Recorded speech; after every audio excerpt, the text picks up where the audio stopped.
여러분 안녕하세요. 조은입니다.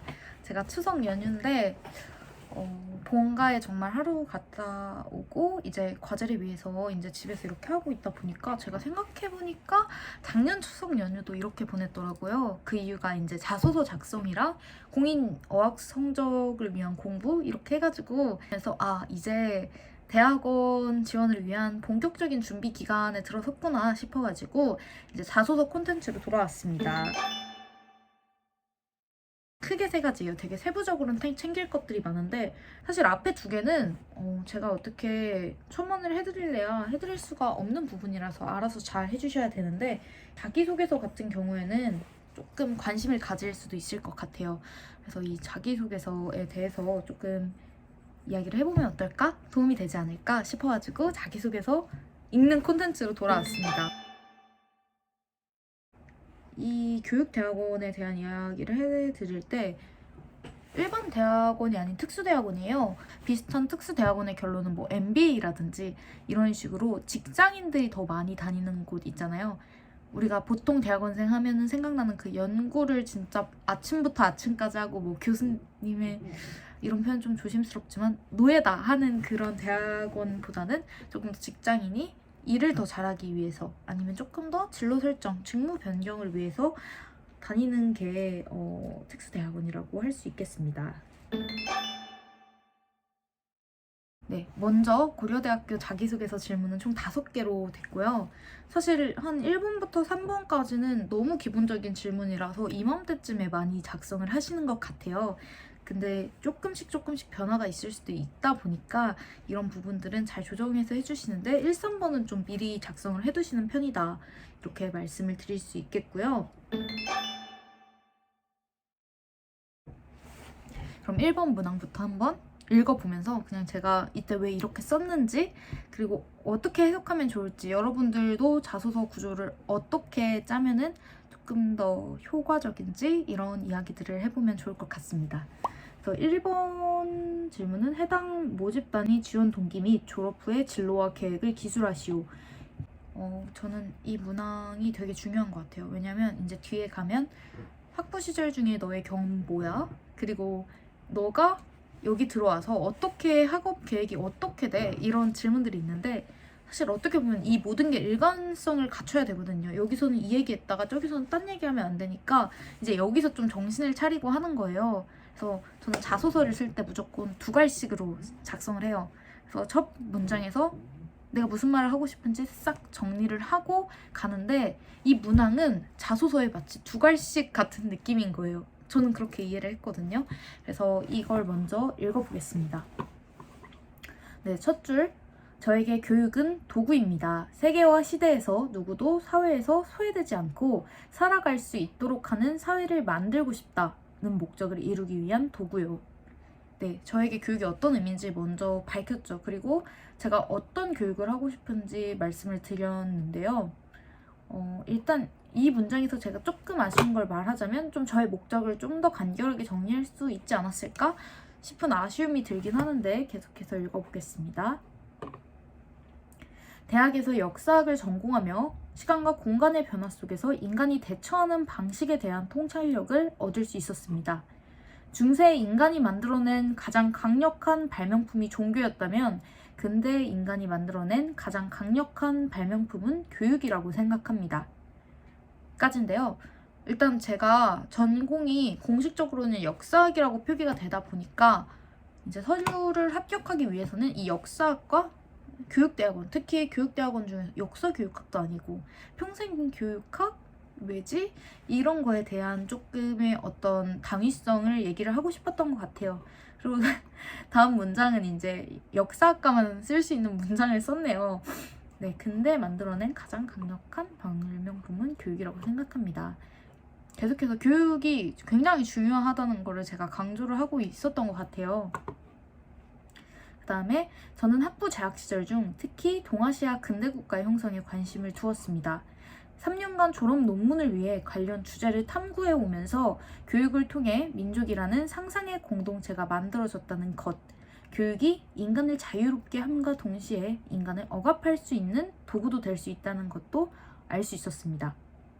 특히 교직이수를 하며 역사학을 전공하면서 교육을 통해 만들고 싶은 공동체와 가치들에 대해서 고민했습니다.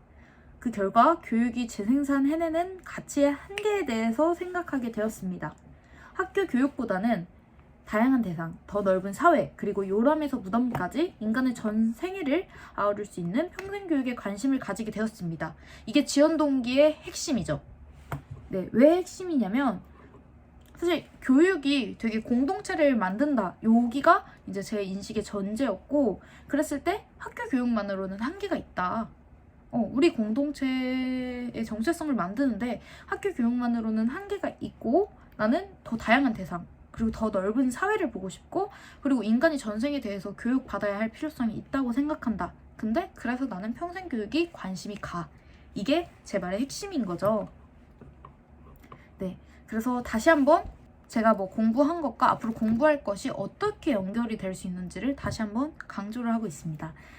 네, 따라서 저는 다른 분야 같아 보이지만 우리는 누구이며 어디로 가야 하는가를 생각한다는 점에서 교육학과 역사학은 비슷한 질문을 가지고 있습니다. 이거 비문이죠?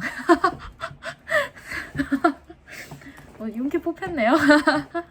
네, 역사를 통해 교육의 중요성을 인식하였고 교육자로의 꿈을 위하여 학점 관리를 잘해서 대학에서 교직 이수 자격을 얻게 된 것은 사실입니다. 하지만 지식 전달자보다는 새로운 지식과 가치를 창출하는 것이 제가 하고 싶은 일의 본질과 더 맞닿아 있습니다. 따라서 저의 꿈은 교사가 아닌 교육 기획자이기 때문에 교육 분야에 대해 깊이 있게 공부할 수 있는 고려대학교 교육대학원에 지원하게 되었습니다. 네, 여기까지는 다 이해가 되시죠? 여기서 좀 어필 들어간 게, 나 학점 관리 잘했어. 그래서 교직이수 땄다. 그리고 나 중등교사, 전교사 있지만 난 학교 교육이 아니라 평생 교육하고 싶어. 나는 지식 전달자 말고 왜 대학원을 또 와야 되냐? 연구 때문이죠. 네, 이런 연구를 할 수 있는, 그리고 교육 기획자가 될 수 있는 그런 건, 수단은 대학원이라고 생각해. 내 자격증이 아니라. 딱 이 말을 제가 여기서 한 거죠. 조금 더 포멀한 언어로. 네. 그래서 이제 저의 관심 분야에 대해서 얘기하고 있습니다. 이게 이제 졸업 후의 진로와 계획에 연결이 되죠. 제가 가장 주목하는 사회의 트렌드는 세계화 사회입니다. 교육은 이제 근대 국가 형성 과정에서 획일화하고 근대화하고 식민지화했던 것들이 가져온 문제점을 해결해야 할 과제가 있다고 생각합니다. 네, 그래서 제가 제안하는 키워드는 인간 소외의 회복과 지역사회 회복입니다. 네, 그래서 제가 하고 싶은 일들, 그리고 내가 관심을 가지는 사회관, 그러니까 좀 세계관이라고 해야 되죠. 저는 이게 되게 중요한 것 같은 게, 내가 세계를 어떻게 바라보고 있기 때문에 나는 이게 하고 싶어. 그리고 내가 이 업계에 있는 이상 내가 해결해야 될 미션이 이거야. 저는 이거를 좀 제안을 하는 게 중요하다고 생각했어요. 대학원생으로서는. 네. 그래서 저는 세계화 사회에 대한 비판적 성찰 없이 교육의 트렌드를 따라가기보다는 세계화 사회 앞에 서서 아젠다를 제시했으면 합니다. 따라서 서구 중심의 근대성에서 벗어날 수 있는 교육, 지역 단위의 문화 주체성을 찾을 수 있는 문화 다양성 교육, 인간이 계속적으로 교육을 받을 수 있는 사회적 시스템을 증진시킬 수 있는 관점에서 연구를 수행하고 싶습니다. 그래서 제가 수행하고 싶은 연구인데, 지금 보면 굉장히 하고 싶은 게 많네요. 네. 그리고 이제 첫 번째 문장 같은 경우에는 정말 나름 연구자로서의 그 열정을 끌게 하는 문장이 아니었나 싶어서, 제가 이때는 더 호전적이고 열정적인 사람이었다라는 생각이 드네요. 네, 좀 반성이 돼요. 한 학기 동안에 이제 학습을 했던 게. 그래서 이제 구체적인 실천 방안을 제시하는 것 같아요. 왜냐면 그 전까지 제가 봐도 좀 추상적인 말만 늘어놓는다고 생각을 했나 봐요. 네, 그래서 구체적인 실천 방안으로는 연구 주제를 지속 가능한 개발 목표 SDGs, 이거 얼마 전에 방탄소년단이 얘기했는데 사실 이 개념이 저는 이렇게까지 뜰지 몰랐거든요. 근데 요즘 ESG 이런 거 해서 많이 뜨고 있더라고요. 그래서 안목이 있네 나. 네, 로컬을 연계한 진로 교육 모델을 설계, 적용할 수 있는 방안으로 발전시키고 싶습니다. 이후 교육을 통해 평화의 방벽을 인간의 마음속에 세운다는 가치를 가진 유네스코에서 연구한 모델을 아시아 지역의 학교 교육이 어렵거나 근대 식민화를 걸친 지역에서 직접 실행해보고 싶습니다. 네, 나중에 활동하고 싶은 필드에 대한 구체적인 계획을 언급을 했고요. 네, 그리고 기회가 된다면 우리나라의 체질에 맞는 학교 교육과 상호 보완적으로 이루어질 수 있는 진로 교육 모델을 고민하고 싶습니다. 네, 일단 제가 평생 교육에 대해서 관심을 가지게 된 거는 사실 진로 교육 모델이 많이 큰 것 같아요. 뭐 학생들도 그렇고 사실 성인이 돼서도 이제 회사를 들어와도 계속 진로 고민을 하거든요. 그랬을 때 이게 조금 더 사회와 적극적으로 관계를 맺을 수 있는 방향으로 이제 사회가 시스템을 만든다면, 그리고 뭐 굳이 멀리 나가지 않더라도 우리 지역 안에서 소화할 수 있는 방향으로, 그런 진로들을 소화할 수 있는 방향으로 뭔가 사회가 만든다면, 그걸 교육의 아젠다를 제시한다면 어떨까라는 그런 고민들이 이 문항에 녹아들어 있는 것 같아서 저도 그때 저와 대화를 하면서 많이 반성이 되네요. 네, 그래서 이렇게 1번 문항은 열정과 패기가 넘치게 마무리를 했습니다. 네, 2번입니다. 본인의 가치관을 기술하고 그 가치관을 형성하는 데 중요했던 경험과 성장 배경을 기술하시오. 이제 와서 생각해보면 이거는 너가 대학원에서 이런 학습을 하기에 어떤 가치관이 형성이 돼 있고 어떤 태도들을 가지고 있어. 저는 이렇게 해석을 하고 진행을 했어요. 그래서 첫 줄부터 클리셰적인 말을 썼네요. 15살 집안 형편이 심각하게 어려워져 전학을 갈 때 담임 선생님께서 저에게 봉투를 주며 이렇게 말씀하셨습니다. 서점에 가서 책 한 권을 사서 읽어라고요. 근데 이거 진짜예요. 저는 이분이랑 성인이 돼서도 연락을 했었는데 아직 지금 생각해도 진짜 제 인생의 터닝 포인트가 됐던 선생님이십니다. 네, 그때 제가 샀던 책에는 중용과 관련한 내용이 있었습니다. 중용은 때에 맞춰 그 중심을 잡아야 한다는 동양의 사상입니다. 중용에 기대어 저는 힘든 환경을 마냥 탓하기보다는 제가 제 환경을 제대로 바라보고 할 수 있는 일을 해나가며 어려운 시기를 버틸 수 있었습니다. 그 후 중용은 저에게 중요한 태도가 되었습니다. 네, 그냥 제가 의지하고 있는 사상에 대해서 이야기를 했죠.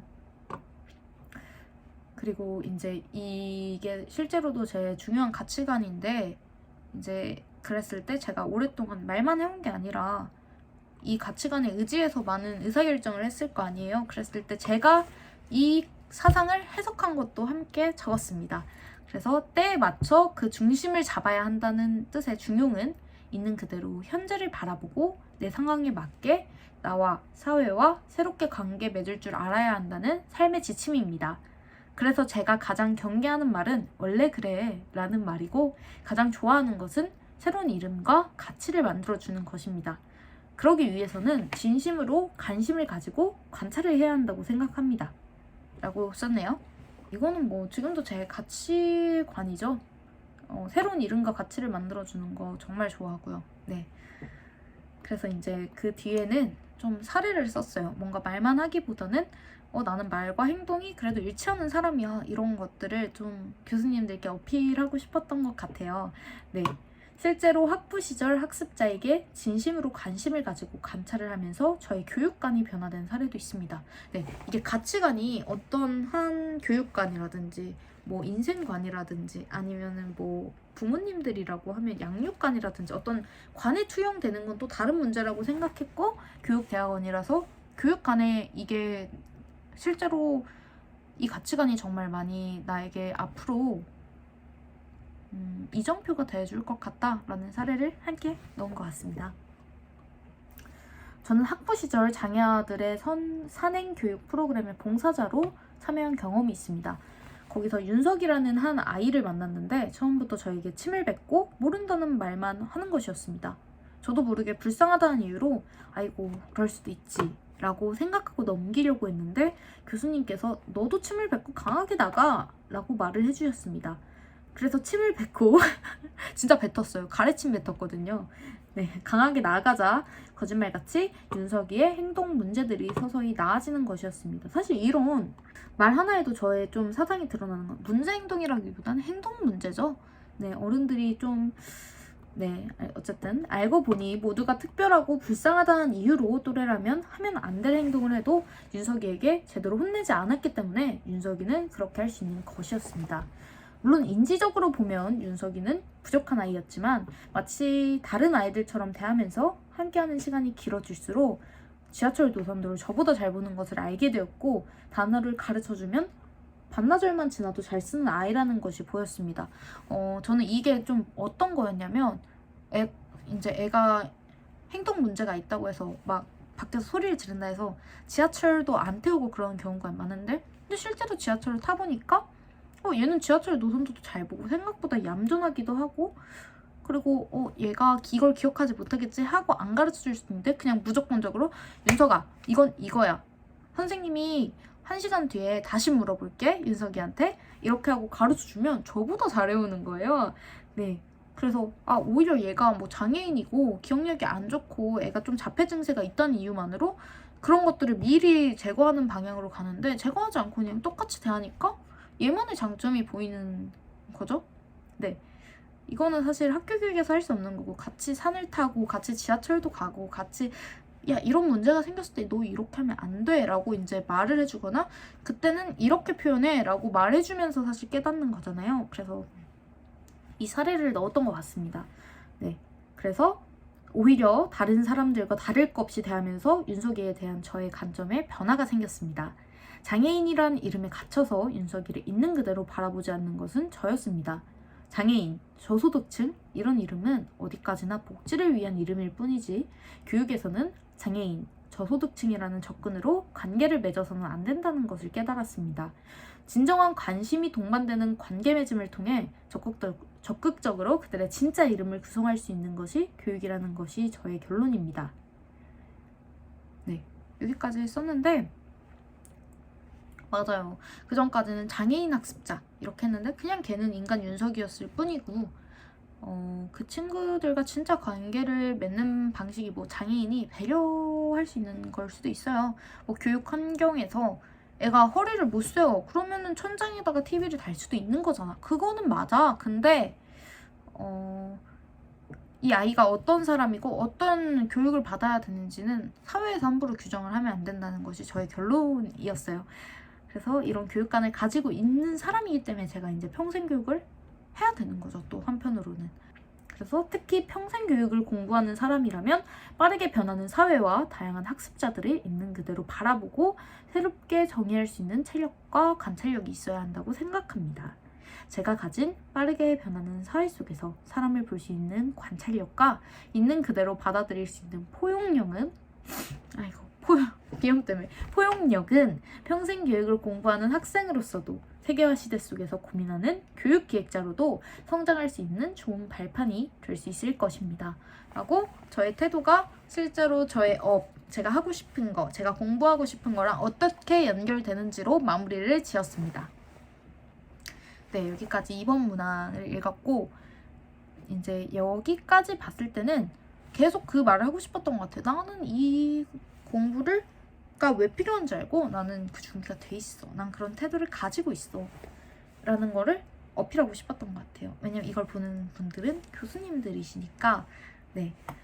3번. 학업 이외에 대학 시절에 중요한 활동과 결과를 기술하고 그 경험이 지원 전공을 공부하는데 어떤 의미를 갖는지 기술하시오. 앞서서 1번 문항에서 제가 해결하고 싶은 저의 문제는 인간사회의 회복이고 지역사회의 회복이다 라고 해서 거기에 똑같은 워딩을 가져다 썼어요. 그리고 나는 그런 활동들을 실제로 해봤고 그 효용을 안다 라는 것들을 이 3번 문항의 기본 골조로 잡고 글을 써나갔습니다. 네. 저는 학부 시절 중 인간 소외와 지역사회의 문제를 해결할 수 있는 다양한 방면의 활동을 진행했습니다. 첫째, 지역사회의 문제를 해결했던 청년 세계유산 지킴이 활동입니다. 저는 한 번도 하기 힘든 이 활동을 이런 어필을 2016년과 2018년 두 번에 걸쳐 진행했습니다. 2016년에는 수원화성으로 2018년에는 종묘로 도전을 했습니다. 제가 2018년에 다른 문화유산을 진행하면서 발견했던 문제점은 문화재와 지역 주민 간의 유대관계였습니다. 수원화성은 지역 주민이 실제로 문화활동 기획에 참여하기도 하고 또 쉴 수 있는 곳이 되기도 했습니다. 하지만 종묘는 당시 인지도는 높지만 방문이 적었습니다. 그러다 보니 문화재와 지역사회 주민들의 애정과 참여 간의 문제를 해결하기 위한 다양한 활동을 전개했습니다. 그러니까 타깃이 좀 저는 수원화성 진행을 할 때는 수원화성은 이미 지역사회 주민들이 너무 많이 아는 거예요. 너무 많은 쉼터가 되고 너무 많은 문화거리들이 있으니까 그때는 다른 지역 사람들을 방문하게 하는 게 주 목적이었다면 종묘는 다른 거예요. 바로 옆에 경복궁 있지, 창덕궁 있지. 거기선 이미 너무 많은 걸 하는 거야. 그래서 근데 제가 봤을 때는 이 종묘가 되게 산책 코스로도 좋고 너무 그 아늑한 느낌도 좋고 건물이 낮아서 하늘이 보이고 이런 점을 봤을 때는 지역 주민들을 타깃으로 뭔가 문화재와 유대 관계를 늘릴 수 있는, 우리는 이 활동이 끝나면 사라지지만 지역 주민들은 계속 종묘를 사랑하고 방문하고 계속해서 돌봐줄 수 있는 그런 활동들을 기획하고 싶다라고 생각해서 기획을 진행했습니다. 네, 그래서 여기에 그 사례들이 있고 이건 다 읽을 필요는 없는 것 같아요. 네, 그래서 이런 경험을 통해 누군가가 지역 주민이 쉴 수 있고 공부할 수 있고 참여할 수 있는 장이라는 기회를 먼저 만든다면 지역 사회의 거버넌스 역량도 높아질 수 있다는 사실을 발견했습니다. 동시에 종묘를 계속 떠올릴 수 있도록 종묘 주변 카페에 종묘, 여기서 5분이라는 문구의 컵홀더를 배부해 노인층이 종묘를 방문할 수 있는 계기를 만들었습니다. 이 5분이라는 시간을 꼭 제시를 한 이유는요. 5분이면 사실 그냥 커피 마시면서 갈 수 있거든요. 근데 여기 있는 걸 모르시는 거야, 노인분들이. 그냥 맨날 가던 탑골공원만 가시고 그러니까. 그래서 이런 것들을 주변 카페에 배부를 했다, 요거였고요. 문화유산과 지역사회의 관계 형성을 주도한 경험을 통해 전문성을 더 쌓고 싶어 지역사회 NGO와 회복적 사회정의라는 과목을 듣게 되면서 지역사회 회복의 다양한 형태로 교육이 기여할 수 있는 영역을 발전시키고 싶다는 지향점을 학부 시절 중 형성할 수 있었습니다. 네, 경험을 통해 어떤 지향점을 형성했는지에 대해서 얘기를 하고 있고, 이거는 문장이 너무 길죠. 지금 보면 이건 문장을 좀 잘라줬어야 돼요. 제 거지만 신랄한 비판이 가죠. 이거는 좀 제가 봤을 때 문장을 잘라줬어야 됐고, 여기서 하고 싶었던 말은 내가 이렇게 경험해보니까 이론을 좀 공부해도 괜찮을 것 같은데 하고 공부를 했는데 되게 이런 이론과 경험이 뭔가 총체적으로 나한테 주는 메시지가 지역사회 회복이 굉장히 중요하다. 근데 이거 교육에서 나는 발전시키고 싶어. 이런 말을 지금 하고 있는 겁니다. 둘째, 인간소외 문제에 관심을 가지게 되었던 유네스코 기자단 경험입니다. 특히 문해의 날 행사 취재를 갔을 때 문해교육에 관심을 가지게 되었습니다. 이는 문해교육을 받은 할머님의 한 말씀 덕이었습니다. 글을 배운다는 것이 주변인이 아닌 내가 되게 했다. 이제는 버스를 탈 때도 누구에게 물어보지 않아도 갈 수 있고 투표도 혼자 할 수 있다. 라는 말을 통해 학교 교육이 현재 담지 못하는 대상과 삶의 문제에 대해서 인지할 수 있었고, 학교 교육 외에 인간의 삶을 회복할 수 있는 교육에 더 많은 관심을 가지게 되었습니다. 네, 저는 좀 이때 개인적으로 충격이었던 게 학교 교육에서 이렇게 등급화가 돼서 정말 성적이 안 좋은 학생들은 사실 어디로 가는가, 이런 문제도 저는 학교 교육을 배울 때 굉장히 저한테 중요한 문제였는데, 저희가 그냥 장난식으로 그런 말들 많이 하잖아요. 야, 기하학 배워서 내 인생이 어디에 써먹어? 하는데 평생 교육 중에서도 대표적인 파트인 문해교육은 그게 아닌 거야. 그냥 배우면 내 인생에서 써먹을 수 있는 거야. 내 인생에 내 삶을 내가 회복할 수 있는 힘을 내가 가지게 되는 거야. 저는 그게 너무 매력적이었어요. 학습자한테 주는 그 효용이 평생 교육이 나한테는 더 매력적이었던 것 같아. 그 나름대로 각 장단이 있고 그게 장기적이든 단기적이든 나름의 효과가 있지만 저한테 매력적인 거는 요거였다는 걸 이때 이제 깨달은 거죠. 이런 세상이 있구나. 네, 그래서 저는 지식도 중요하지만 지식의 의미와 영향을 아는 것도 중요하다고 생각합니다. 학부 시절 중 제가 관심과 지향점을 가지게 된 것들은 모두 제가 그 의미와 영향에 대해 경험을 통해 확실하게 알고 있습니다. 왜에 대해 정확하게 알기 때문에 고려대학교 교육대학원에서도 스스로 동기부여를 하며 학습에 몰입할 수 있다고 생각합니다. 라고 썼습니다. 그러니까 이제 대학원 같은 경우에는 사실 스스로 학습자가 되게 주체적으로 공부를 해야 되는 거라고 저는 이해를 했어요. 그랬을 때 나는 내가 이걸 왜 해야 되는지는 알아. 근데 그냥 무엇을 어떻게 해야 될지 모르는 것 뿐이지. 그래서 날 붙여주면 나는 왜에 대해서는 아는 사람이니까 스스로 동기부여해서 공부할게. 내가 알아서 몰입할게. 이런 얘기를 하고 싶었던 것 같아요. 하지만 1학기 때 열심히 네. 이 4번 문항이 이제 입학 후 학습 목표 및 학업 계획을 기술하시오. 해보겠습니다.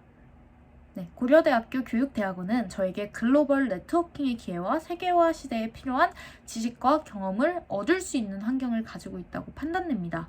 특히 고려대학교 교육대학원은 HRD와 글로벌 평생교육 사례도 함께 다루고 있어 보다 실제적이고 체계적으로 공부할 수 있는 커리큘럼을 갖췄다고 생각합니다. 이론이나 경험 한쪽에 치우치기보다는 종합적으로 지식을 구성할 수 있는 환경이 제게는 가장 중요합니다. 따라서 기업 교육에 대한 통찰력, 사례 중심의 수업 커리큘럼이 함께 있는 교육 과정은 제가 꿈꾸는 교육 기획자로 성장하기 위한 역량을 갖추는 데 큰 도움이 될 것입니다. 더불어 저의 관심은 교육 현장에서 적용 가능한 연구를 하는 것이기 때문에 재학 중 안암교육학계의 학술대에 참여하여 학문의 동향을 파악하고 교육학 연구자들과 적극적으로 교류하는 학생이 되고 싶습니다. 꿈이 굉장히 야무졌네요. 근데 지금 와서 보면 이제 글로벌 사례를 다루는 거랑 HRD, 네, 기업 교육에 조금 더 특화된 과정들도 있다는 게 저한테는 아직도 정말 큰 매력 포인트고, 학회 맞아요. 이때는 학회가 그렇게 어려워 보이지 않았나? 사실 진짜 어려운 일인데, 네, 어쨌든 학문과 학문 분야, 이론과 경험 사이를 넘나들며 학습 목표 설정을 지식 습득보다는 역량 강화에 맞추는 것이 저의 가장 큰 학습 계획입니다. 확실히 저는 경험을 중시하는 사람이고 지식보다는 역량 강화 이런 쪽에 초점을 맞추고 있습니다. 그냥 제가 원하는 바를 좀 명확하게 설명을 하는 게 학교와 저 서로 윈윈하는 것 같아서 이런 부분들은 사실 대학원 중에서도 특수대학원이라는 그런 특성이 기반한 거기도 하고, 네, 그래서 좀 적어봤습니다. 또한 대학원에 재학하여 편견 없이 다양한 문화의 사람들을 만나보고 싶습니다. 이때는 코로나가 이렇게 길어질 줄 몰랐어요. 지금쯤 끝날 줄 알았는데 네, 저의 가장 큰 강점은 사람들과 잘 어울릴 수 있는 사교성입니다. 제가 이때는 이랬는데 회사 들어오면서 E에서 I로 바뀌었거든요. 그래서 네, 대학 재학 중에도 연합 광고 동아리나 학교 홍보대사로 활동하며 다양한 학교, 국가, 학부의 대학생들과 소통하는데 어려움을 느끼지 않았습니다. 고려대학교에 입학하면 고려대학교 ISEP에서 제공하는 Explore by Region 프로그램에서 교육 강국이라고 불리는 핀란드로 떠나 교육 과정 외에도 교육을 체득한 학생들과 교류하고 문화에 대한 깊이 있는 관찰을 통해 관점을 넓히고 싶습니다. 맞아요. 제가 고려대학교 선택한 가장 큰 이유 중 하나가 좀 글로벌 역량을 기를 수 있는 거가 있었거든요. 지금쯤 좀 끝났을 줄 알았는데 안 끝나서 이 부분은 저는 아직도 좀 많이 꿈을 꾸고 있는 부분이고, 핀란드로 언젠가 한 번쯤은 꼭 떠나고 싶다라는 생각을 합니다. 네, 사람들과의 소통과 연구 수행 능력 및 진로를 위한 역량 강화를 위해 영어를 상황에 맞게 자연스럽게 할 수 있는 수준까지 끌어올리고 프랑스어까지 습득할 수 있도록 노력하겠습니다. 이거는 제가 이때 설정한 나중에 목표가 유네스코를 아까 썼잖아요. 근데 유네스코에서 쓰는 언어가 영어, 프랑스어 두 개예요. 그래서 프랑스어까지 습득할 수 있도록 노력을 해야 되는데 갑자기 이제 저의 한 해의 목표를 다시 설정을 하게 되네요.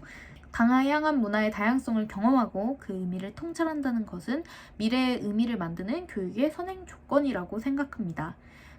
저의 학습 목표와 학업 계획은 교류와 소통을 통한 지식 창출과 문화 다양성 체득에 있습니다.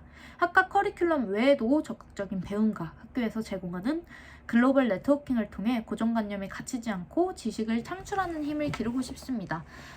좀 여기서 사실 핵심은 교육대학원 많잖아요. 평생교육 전공도 분명 많을 거예요. 근데 내가 왜 꼭 고려대학교에 와야 되지? 를 고려대학교 대학원이 가진 강점과 연결해서 설명을 하려고 많이 노력했던 것 같아요. 좀 기업교육이 들어간, 그리고 거기에 전문성을 가진 분들이 많이 이제 연구 교수로 있다는 거, 그리고 두 번째로는 글로벌 네트워킹, 네. 그리고 세 번째로는 좀 이론뿐만 아니라 사례를 다루는 게 하나의 수업 과정으로 빠져 있는 것, 이런 다양한 것들이 좀 어필하는 포인트였던 것 같습니다. 네, 다섯 번째. 이전 항목에서 표현하지 못한 타인과 구별되는 본인의 강점을 기술하시오. 이거는 되게 다정한 문항이라고 생각을 했어요. 개인적으로는. 네. 한 줄로 설명했죠. 저는 내가 관심 있는 것을 남도 관심 가질 수 있게 하는 능력을 가진 사람. 처음으로 소제목이 등장했어요. 제 강점은 콘텐츠의 기획과 생산, 전달의 전 과정을 모두 할 수 있다는 것입니다. 특히 저는 새로운 미디어에 대한 이해와 콘텐츠 제작 능력이 있습니다. 학부 재학 중 저는 배운 것들을 제 방식대로 표현하고 효과적으로 소통할 수 있는 지식, 기술, 태도면의 성장을 이뤘다고 생각합니다. 이건 자신감이죠. 근데 인정입니다. 저도 이런 것들의 성장을 제가 정말 많이 이뤘다고 생각을 하고 쓴 거예요. 네. 3D 프린터와 포토샵, 일러스트, 동영상 편집과 같은 기술을 익혔습니다. 이를 익히고 활용하는 방안으로 종묘 시민대상 책자 사례를 설명드릴 수 있습니다. 글을 읽기 어려운 노인과 어린이도 자유관람시 즐길 수 있게끔 이미지 위주의 인포그래픽과 동선 이동에 맞게 책자를 제작하고 종묘와 인사동 관광 안내소에 배치하는 성과를 얻을 수 있었습니다. 또한 문화유산에 관심 없는 대학생들도 볼 수 있도록 종묘 젠가라는 웹 예능을 제작해 SNS에 배포하였고, 젠가의 특성을 활용해 당장은 잘 안 보이지만 우리의 무관심으로 하나씩 사라지는 가치들이 모여 갑자기 무너진다는 메시지를 전달하였습니다. 좀 여기서는 제가 미디어에 대한 이해, 그리고 뭐 콘텐츠 제작에 있어서 기획 의도를 좀 뾰족하게 하는 부분들에 대해서 어필을 하고 싶었던 것 같아요. 이는 문화재청 홈페이지에서 종묘 아카이빙 자료로 쓰이고 있으며 궁중문화축전에서도 활용할 수 있도록 자료를 제공했습니다. 저의 미디어 콘텐츠 제작 및 활용 능력은 학습을 증진시키고 교육의 영향력을 확대시키는데 기여하는데 일조할 수 있을 것이라고 생각합니다. 비문이죠. 비문이죠. 비문이 많네요. 지금 보니까. 많은데 많은데 감사합니다. 교육은 결국 언어로 전달됩니다. 이거는 되게 교육의 한 중요한 철학 중 하나기도 해요. 네, 이런 언어가 사실 교육에서는 굉장히 중요한 매체로 활용이 되는데, 이런 부분들을 활용해서 후킹 카피를 뽑은 거죠. 미래 사회에서 교육의 가치를 전달할 가장 영향력 있는 언어는 미디어일 것입니다. 이것도 제 세계화 시대라는 그 세계관과 연결된 건데, 세상이 연결되면은 뭐 어떡하겠어. 내가 거기 파견 가서 할 거야? 미디어로 전달을 하겠죠. 그런 것들이 관점이 녹아들어 있는 거죠. 누구도 소외받지 않는 교육을 위해서 소외된 학습자에게 직접 찾아갈 수 있는 교육 기획자가 되고 싶습니다. 다양한 미디어에 대한 이해와 소통 능력이라는 저의 강점은 교육업계 내에서 교육의 접근성과 AI, 빅데이터, 미디어, 홍보 등 미래 교육 실현을 위한 다양한 이해관계자와 협업하는 데도 차별점을 가질 것입니다. 저는 제가 가진 도구들의 가치를 고려대학교 교육대학원에서 뾰족하게 만들고 싶습니다. 그래서 저의 차별점을 좀 설명을 했어요. 이 문항 자체가 타인과 구별되는 이잖아요. 그래서 내가 이런 능력을 가지는 게 교육업에서 무슨 의미가 있어? 라고 하겠지만 미래 교육은 분명 기술, 미디어 이런 게 중요해질 건데, 그런 사람이랑 협업하기 위해서는 잘하는 사람이 있어야 되지 않겠어? 라는 표현을 한 것 같습니다. 네. 네, 이렇게 오늘은 자기소개서를 다 읽어봤는데요. 사실 제가 뽑힐 수 있었던 이유는, 저는 이것뿐만 아니라 이렇게 포트폴리오도 저는 만들어서 갔었거든요. 그때 이 포트폴리오가 무려 70장이 됩니다. 아마도 이때 뭔가 열정과 패기 때문이 아니었나 싶고, 이때 대학원을 준비하면서 좀 안 좋은 말들도 많이 들었어요. 왜냐면 저는 정보가 솔직히 많은 대학생은 아니었고, 카이는 무조건 자대생만 뽑는다더라, 가면 엄청 차별받는다더라, 가면 학벌 세탁 아니냐, 이런 말들을 많이 들었는데, 저는 오히려 이 자기소개서를 쓰면서 그리고 지금 제가 다시 읽으면서도 학부 시절 중에 내가 진짜 열심히 살았고 거기 대학교에서 정말 뽑아먹은 게 많구나. 그리고 두려워할 것 없이 내가 그냥 하고 싶은 거 하면 된다. 이런 생각들을 다시 하게 된 것 같습니다. 네, 그리고 반성도 많이 되네요. 쓴 것만큼 열심히 살아야겠다 라는 생각을 하게 되었습니다. 저는 이제 과제하러 갈 거고요. 지금 대학원 준비하시는 분들, 많은 정보가 없어서 어려움을 겪고 계신 분들 댓글로 남겨주시면 제가 아는 범위 내에서는 답변을 해드릴 테니까 댓글 많이 남겨주시면 감사하겠습니다. 안녕!